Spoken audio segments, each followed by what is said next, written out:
Welcome, welcome, everybody.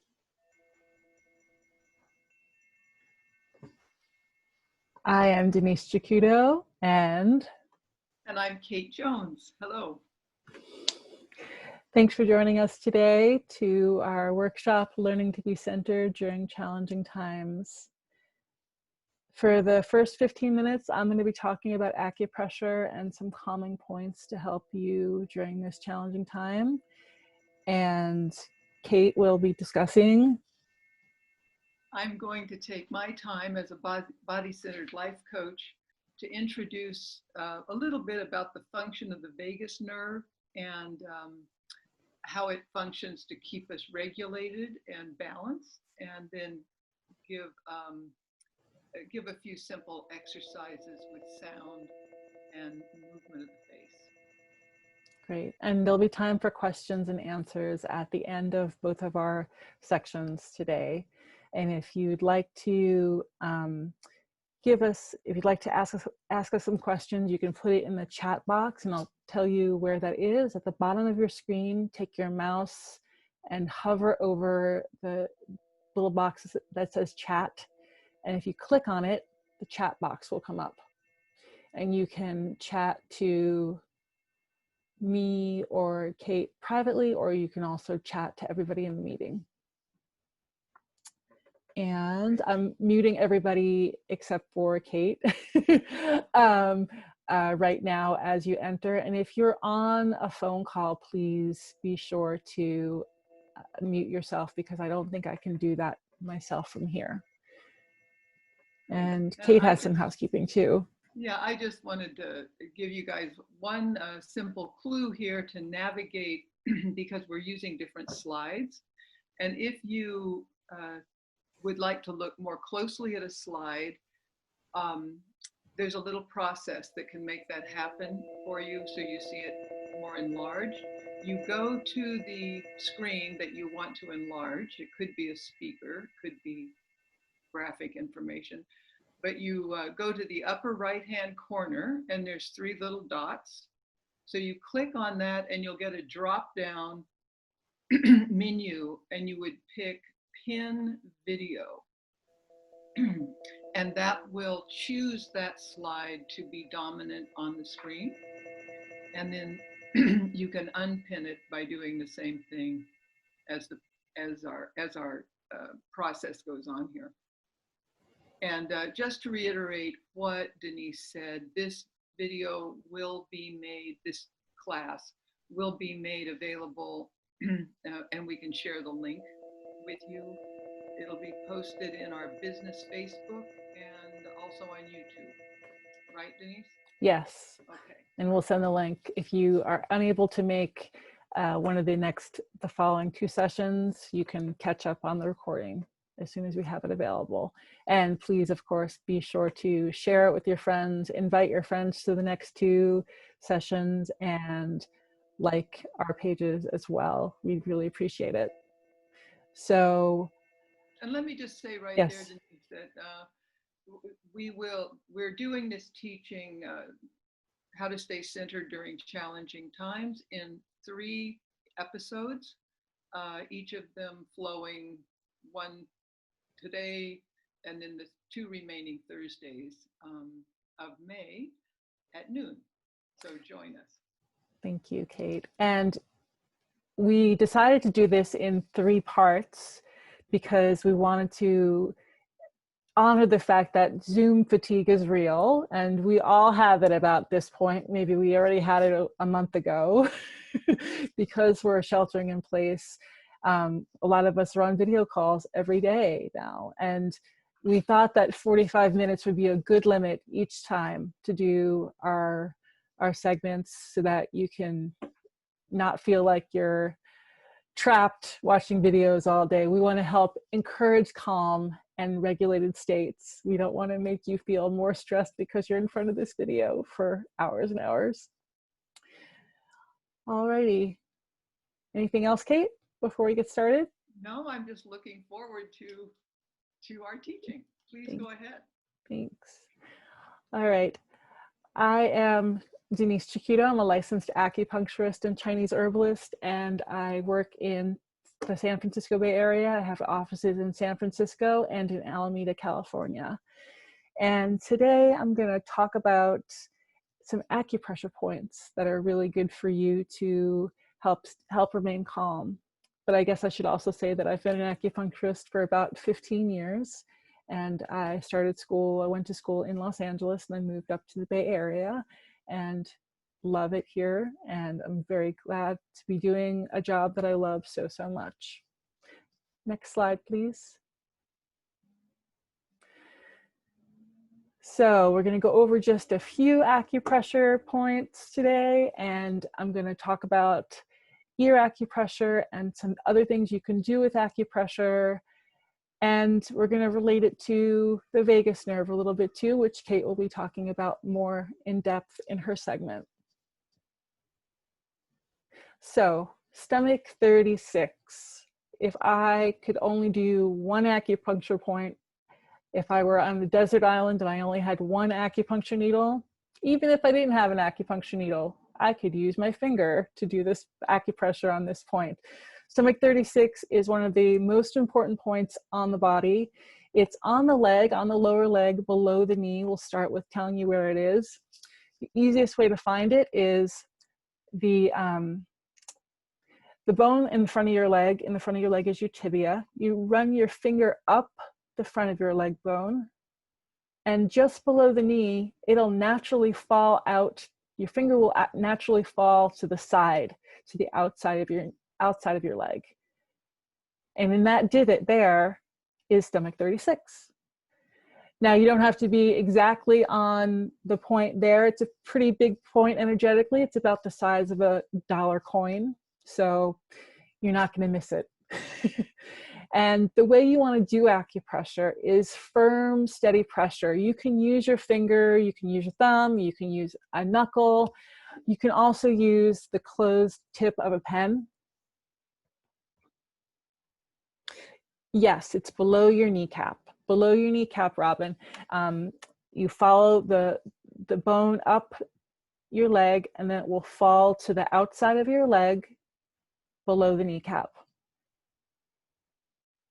This point, you want to do firm, steady pressure on the acupressure point with your finger, like I said, or you can use the closed tip of a pen. Probably don't want to use an open pen, or else you'll have a lot of ink or magic marker on you. And firm, steady pressure for about 1 to 2 minutes. And you can do it on each side, each leg. It's bilateral point. And this point is so good for helping strengthen our immune system, which is so important right now. The benefit of Chinese medicine, the best thing we can do right now to help people is to strengthen your immune system. And this point does it for sure. It strengthens the energy of your body, it helps with digestion, and it helps lift your mood if you're feeling depressed. It's a really great point. It's a really good go-to point.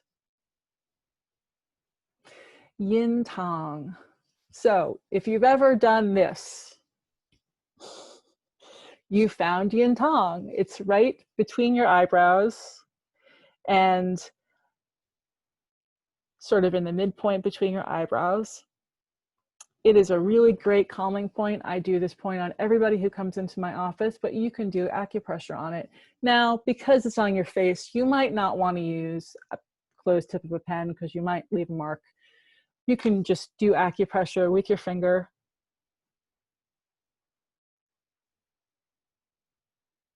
For, 1 minute or so, whenever you think about it, to add some calm during your day. Yin Tong is called Spirit Palace, and it really is a wonderful point for calming the spirit, calming you from anxiety. It also is really great to do before going to sleep if you suffer from sleep issues, like if you have insomnia. It really will help to calm you so you can fall asleep better. And I'm going to pin the video so I can see this a little bit bigger. Yes, it's a really good point to calm the spirit of the heart. That's Yin Tong. So now we're going to talk about the ear. And there are points in the ear for all the parts of the body. You can see on this slide, it's a representation of what the ear looks like with a baby, upside down baby on the ear, imposed on the ear. And so all the points for the head are down by the earlobe, and the feet are up higher on the ear, as you can see there. As a matter of fact, the traditional point for piercing your ears on the earlobe is the point that's good for your eyes. And that's been done for thousands of years. But of course, nowadays people are getting ear piercings on lots of different parts of the ear. So Dr. Paul Nourgier, a French doctor, made this system, discovered this system of the ear and the acupressure points in the ear. And you can see all of the acupressure points that are representing the organs, the major organs of the body. And they're inside the little divot that you can see externally that is called, we call the concha in anatomy terms. And this is the place where the auricular branch, the ear branch of the vagus nerve can be accessed. And we'll hear more about the vagus nerve from Kate in a little while. This map is the one that acupuncturists use when we're trying to find the acupressure points on the ear. And when I send you acupressure charts, like I do with some of my AcuCare kits, and you'll get acupressure guides with you, with the kits, and you'll see where the points are that you're supposed to be doing acupressure on yourself. So the ear, you can do acupressure between your thumb and your index finger. Just sort of rub really lightly with your ear between your thumb and your index finger. And if you're feeling stressed and you don't have a guide, just rub your ears. I promise you, you'll get some relief. It's very calming and very soothing just to rub your ears, even if you don't have this guide in front of you. And there are different systems of ear acupressure points. There's Chinese, French, and Vietnamese that are used widely around the world. And the one that I use is this Chinese map. So you can do acupressure, like I said, with your fingers. You can also take a little bit of diluted essential oils. I always stress diluted essential oils to make sure that they don't irritate your skin. And I'll be sending you some links in the show notes about how to dilute essential oil safely. So for the ear, you could use any essential oil that's really calming to you. And I also recommend for the other points I've shown, for yin tong here and for stomach 36 on the lower leg. For the ear and for yin tong especially, I would recommend using essential oils like lavender or maybe rose geranium diluted.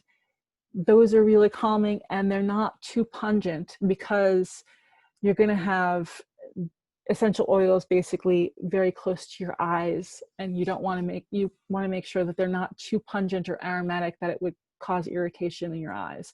Again, we're trying to achieve a state of calm with the acupressure points, with the essential oils, or just using your fingers on these points. Another thing I'm offering to our community is, while we're sheltering in place, every Friday on Instagram, I am offering meditations based on living with the 5 elements. It's a series that I've been doing. I also have an ebook available. We'll show you the link to that in the show notes as well. And every Friday at noon Pacific on Instagram, I'm doing a different meditation on a different element in Chinese medicine. So I go through different elements each week, and this week is going to be the fire element. And so we'll talk more about how to do meditation focused on the heart. Thank you so much. You can find me all over social media at Cicuto Acu, and you can see that on your screen because it's a little hard to spell my last name. And thank you very much for being here. And now take it away, Kate. And so glad you could make it. And thank you, Denise, for that really lovely, simple understanding of how to become calm through these. I'm going to use that tonight, the yin tang. So as a body-centered life coach, my contribution to this conversation about how to remain centered during challenging times is to work with movement and sound to directly affect, as Denise's work certainly does, recalibrate or attune the body to a more self-regulated state. So I want us first, if we could see the next slide, we can remember for a moment the complexity of our central nervous system in the brain. I want to just make 2 points about this complex system of our nervous system here, our brain, is that evolutionarily speaking, the progression of development of the brain starts at that reptilian complex at the base of the brain, that red bulb at the base. And then as we have developed over millions of years, the brain has developed progressively towards the limbic system, and the latest evolutionary area is the neocortex. So it's interesting to know that we've survived, I don't know how many hundreds and millions of years. So we are a very complex, responsive organism. What I want to say is in the brain, there are 12, you'll probably remember this, 12 cranial nerves. And the cranial nerves originate in the brain, but they leave the brain and travel into the body in different ways. The largest of those nerves is what we're going to be focusing on today, and it's called the vagus nerve. And it is the largest of the cranial nerves, and it's kind of the superstar right now in research, and I'll show you why. This gentleman, his name is Stephen Porges, Dr. Stephen Porges. I have a lot of respect for him. He's devoted his life as a neuroscience researcher in psychology to the function of the vagus nerve, and has really illuminated how that nerve itself, it plays into our modulation of our moods and emotional states, and also our capacity to feel safe and capable of meaningful relational states, social engagement. So I wanted you to meet Dr. Stephen Porges, and his theory is called the polyvagal theory. If you're a nervous system nerd and you want to look him up on YouTube, there's a wealth of information there. So this is just to give a little deeper understanding of the circuitry, you could say, and the labyrinth of engagement of this vagus nerve. Vagus is Greek for wanderer, and you can kind of see how it earned its name by seeing as that 10th cranial nerve leaves right along the sides of the neck, and then it migrates down into the central cavity of the body. But what's remarkable about it is it hooks up every organ system so that it creates this network of communication. Now, there's something I want to say about this. You know, since March 15th, when we here in California started sheltering in place, what have we been seeing on the media? I want to I'm making this point to say, let me back up for a moment. The thing that's remarkable about the vagus is it creates a communication pathway from the body's processing of incoming information from the environment, which that's called neuroception. We're perceiving through the body an enormous amount of data at all times, and that flows into the body. Different organs are taking data from the environment, and that messaging system then gets channeled right up to the brain. So, and then the brain makes sense of it and sends data back down. And that's the superhighway between the brain and the body, and how the vagus got named the mind-body nerve. But this is interesting. If you just think of the media you've been seeing in the last, 2 months, we've been seeing body bags, people losing whether they're medical professionals rushing around the hospital, conversations with different people out of Washington, having a sense there's not a clue of what's happening with this coronavirus. We've been taking in images and sounds that indicate a lot of unknown and a lot of potential life threat, or directly we're seeing images of life threat. So our neuroception is taking that in, and it's triggering the central vagus, which is having us all collectively be on the alert. So I thought it would be useful to take a look at this next slide. Here we go. And I want to direct my comments now just so we can get a bite size of how we can regulate ourselves, similar to what Denise is saying. You know, if we just stop long enough to touch the yin tang or the point there at the knee, we're participating directly with our central nervous system. So this is what I wanted to show you today, is that in the yellow, of course, is the vagus, and it's exiting the skull just around the ears, and then it innervates all the way richly down the side of the neck.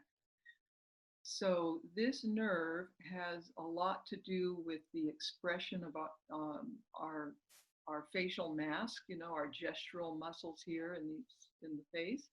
It also has a lot to do with the movement of the jaw, and like I said, the expressiveness of the face, the movement of the tongue, but also the vocal folds are innervated here. So today I thought I worked out a little video for you to see of 3 practices that will stimulate just this area of the neck. And what I want you to appreciate is, if let's say you're anxious and you move your head a little bit, this is called orienting, right? How we check out our world. That will already begin to modulate a new tone. We call it vagal tone. So you're about to see a little video. I hope you enjoy it. 3 practices. One of them will be, we're going to start with just a deep breathing with an exhalation on the sigh, with a sigh. That will be shown to start tuning this instrument. Then that flows into the lion's roar, which really activates a great deal of the mouth, face, neck. And it closes with a seed syllable sound of aum. So please enjoy, and please participate in the process of those 3 exercises, just as an experiment to see how you land.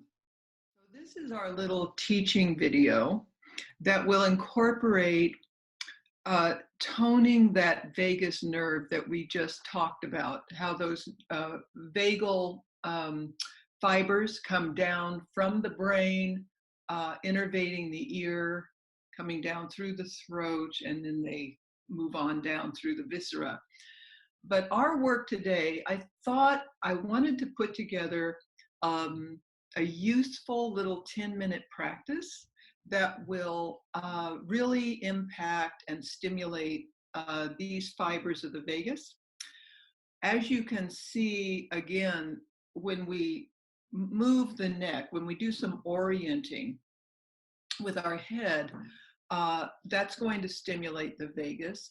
All of our vocal sounds are related to the vagus, and all the striated gestural muscles of the face, including the tongue, related to the vagal tone. So the three parts of the 10-minute practice are, let me tell you what they are. We start with the breathing practice that will extend the exhale. Okay, I'll introduce that in a moment. That's important for starting to slow down the central nervous system and bringing us into a parasympathetic function. Number two is we're going to work with the lion stretch or the lion roar that I'm sure 90% of you have seen in yoga practice. So that's going to engage this jaw, the tongue, the eyes, and some sound. And then we'll resolve the three-part practice with a seed syllable of A-O-U-M. Okay, aum. And we'll do that together. I'm going to introduce each one of these phases. I'll do one to demonstrate, and then there'll be two more, and I'd invite you to join me. Okay, great. So here we go. The first part is the deepening of the breath. I'm going to invite a hand on the chest, rest one on your belly, and then as you breathe in through the nose, let your belly expand on the inhale. On the exhale through the mouth, ah. Taking plenty of time to let all that air out. Okay, simple. Let's join me, please. Inhale through the nose. Exhale, throat. Ah. All the way out. Great. Once more, inhaling through the nostrils. Ah.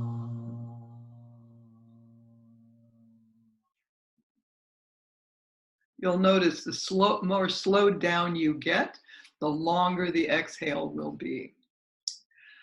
Great. So now moving right into phase two of the practice is the lion roar or the lion stretch. If you've never seen this before, don't be afraid. But I do ask you to think of the last time you've seen a film where a tiger or a lion is yawning, perhaps. Okay, and that's what we're going to do now. And it really mobilizes all the terrain of the face and the neck. So here we go. What it is, it looks like this. We breathe in through the nose. On the exhale, we drop the jaw, the tongue comes out, and the eyes get big. So here it is. Inhale.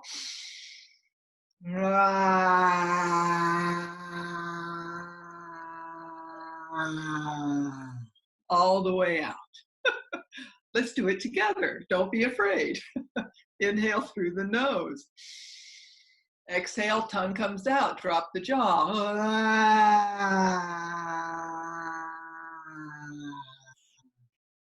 We never open the jaw, right? So one more time. Inhale through the nostrils. Tongue comes out. Go for it.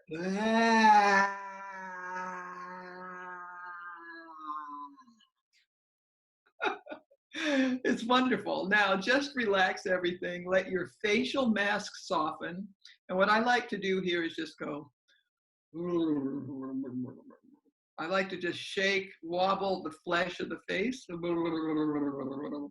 just a little bit. You're very courageous. Now, the third part is this AOUM. I think you can see it at the bottom of the screen. It's a seed syllable, and this is what it sounds like. The sound will vibrate your heart. It will also vibrate the sides of your throat. When we make a seed sound, it's not for a performance. It's really to stimulate the tissues, okay? So it's more intimate. So we have our fingers resting gently at the side of the neck. We breathe in through the nostrils. Think of the letters.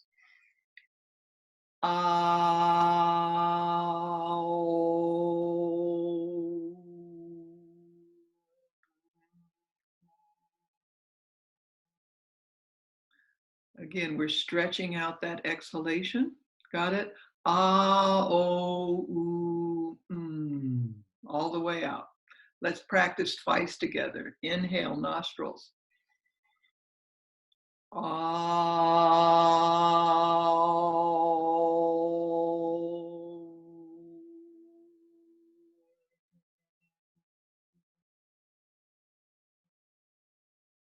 You can feel that vibration here, huh? Let's do it one last time. Inhale, nostrils.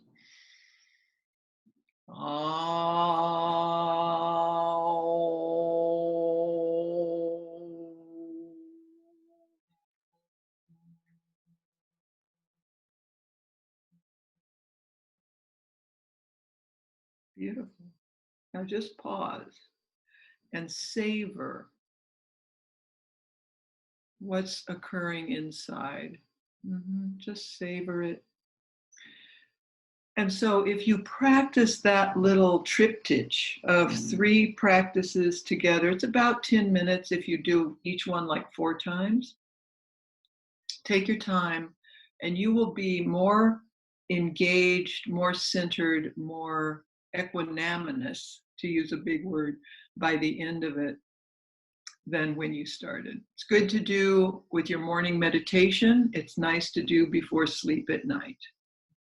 Okay, enjoy. Thank you. Yeah, and thank you all for listening to that. And it's a pleasure.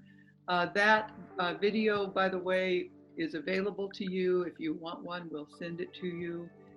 While we're waiting, Kate, let's talk a little bit about what we're going to focus on next week, in next week's segment. I know next week I'm going to continue with toning the vagus, but introduce the diaphragm, the anatomy of the diaphragm, and how our breathing as a regulator, also in how it physiologically impacts the heart. I think that's quite interesting. Oh yeah, and I'm also going to work with a breath called navel radiation, which I think will be helpful. And then talk about rocking the joints and how that helps ground us. So, great. That's my part. What's your part, Denise? Well, I'm going to talk about Moxibustian, and we'll talk more about that. That's an herb that we burn close to the skin, and we'll talk a little bit more about that next week. There's a question in the chat from Robin about essential oils. I'll probably touch a little more on essential oils as well next week, and I'll do some acupressure points, talk about some acupressure points that you can use essential oils and Moxibustian on that will help with the lungs and the breathing and the diaphragm, to tie it into what Kate's segment is next week as well. Let's tell you, next week we'll be here again next Thursday at noon, and also on Thursday the 28th at noon, again for about 45 minutes or so. There's 2 more sessions, in other words, right? Yes, 2 more sessions. And if you're curious about anything you've heard here, please contact us. Kate is going to be offering something for our viewers, I believe. Yes, and the offering today is if you would like either a copy of the 3 segment exercise to practice as a video and or written out.